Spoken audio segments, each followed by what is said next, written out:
Now for putting luxury vinyl plank on stairs, this is honestly not as tricky as you would think. With normal flooring, you have to make sure that the tongue and groove is locked together and everything's good, everything's squared away and straight.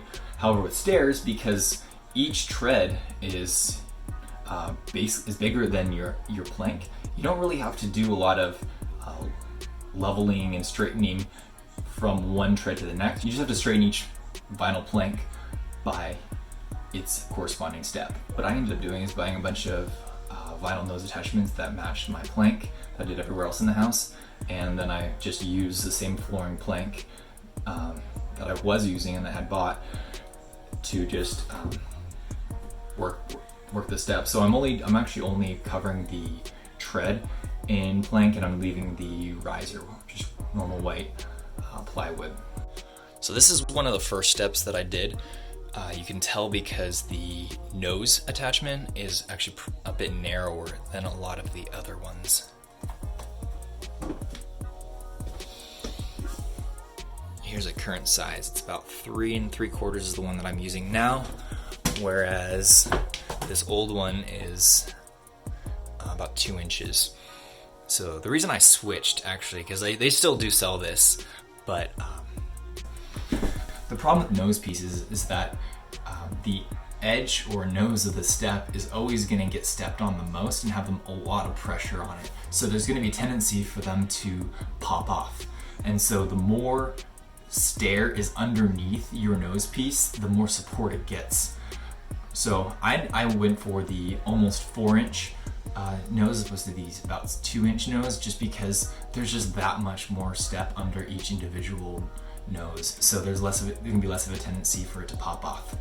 Also, the 2-inch one has a metal track underneath. I'm sure you've seen this before. A lot of transitions have the same thing, where it's this like C-shaped metal track that just runs along, and you just kind of snap the either transition, or in this case, the nose piece into the track. The problem with that is it's not actually held down with anything other than the friction of it sitting in the track. Usually it's pretty good, it's not going to pop out right away, but there's a bit of flex, and especially for something as thin and light as vinyl plank, there's a lot of flex. And I noticed that if I step on the edge, I can kind of feel it wiggle back and forth, and it makes a little squeak, so it's kind of annoying. Whereas the new stuff,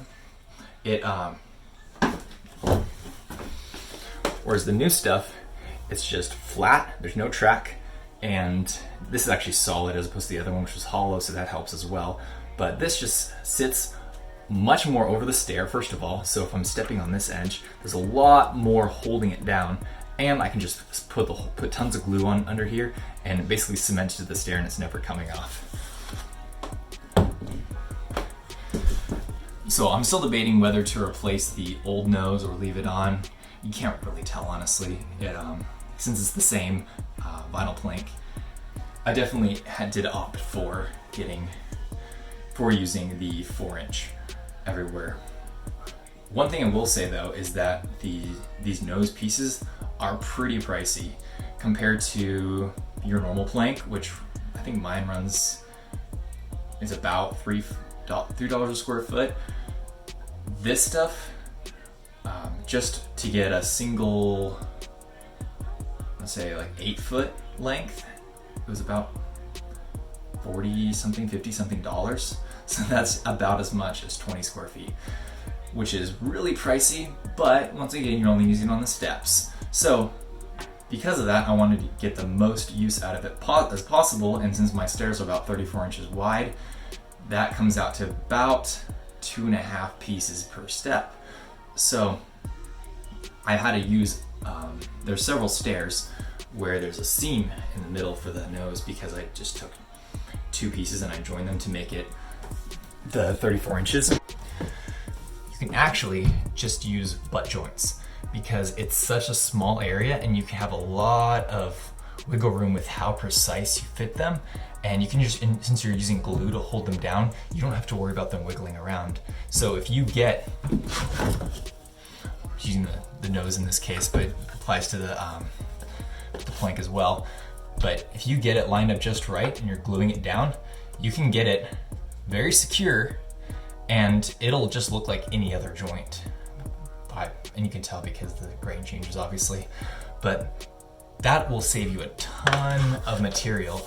So all these scraps that you accumulate over the course of doing a room or whatever, don't throw them away, save them. And then when you get to the stairs, you can mix and match and see which pieces can go where.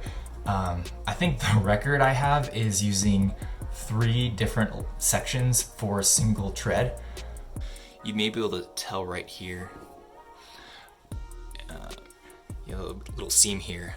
This definitely won't look as noticeable once I'm able to put a gray silicone filler in it, which actually does a lot to cover up any imperfections on any steps.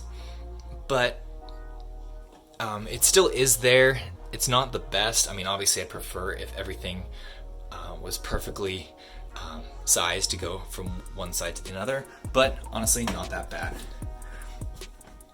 You can do the same piecing with your actual vinyl plank as well. So you see here, I have 2 pieces joined here, and actually with steps, the cool thing is you don't have to only join 2 pieces, you know, with the built-in tongue and groove connectors.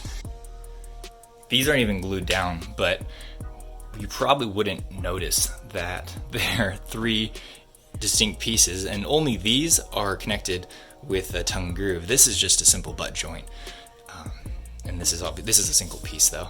If I use multiple pieces for the tread, I try to keep the nose a single piece, and if I use multiple pieces for the nose, I try to keep the tread a single piece, just so I don't have as many seams, because those are points of weakness. But yeah, you can see I haven't done anything to them yet, but it looks pretty okay, even though there's so many little pieces going on. So stairs are a great way to conserve your material, and with laminate, material can get really expensive really fast, especially depending on what kind of laminate you end up using. It's no hardwood, but still. So not only can you take vinyl scraps and align them side by side across the width to create a full tread, but you can also take scraps that are longer and skinnier, and you can align them front to back and also create a full tread. As you can see here, there's a seam right here and actually there's a seam right here and a seam right here, because I actually took 3 smaller pieces and I put them next to each other, and then I'll eventually take a nose piece, I don't know if it would be this nose piece or something else, and put it over there, and now it fits perfectly. And honestly, you can't really tell, especially since this is all going to be glued together, and I have yet to actually press these joints together. And the thing is, just like with the side-by-side pieces, you don't actually have to have tongue and grooves on each one of these. In fact, this piece is the over piece, this is the under piece, but this little bit back here, just a butt joint. So it's totally possible to just use butt joints when you're attaching these long and skinny strips. So measuring the vinyl pieces to put on the stairs and aligning it perfectly to the measurement for the nose and the tread and everything can kind of be a little bit crazy, especially if you don't have the best, measuring tape. So what I found that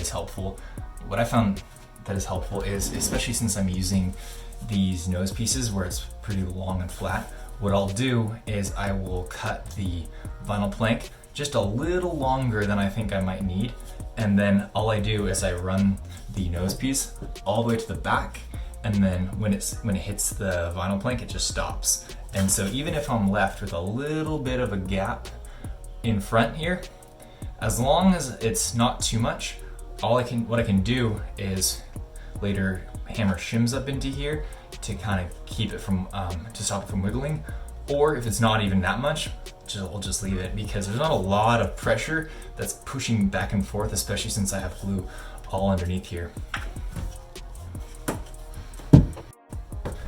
So if you go to Home Depot or Lowe's and you look for 5mm plywood, they're gonna sell it either in a massive sheet of 4x8, which is probably too much for your project, or in these small, like 2 foot by 2 foot or 2 foot by 4 foot chunks that are really marked. They're really expensive, they're super marked up.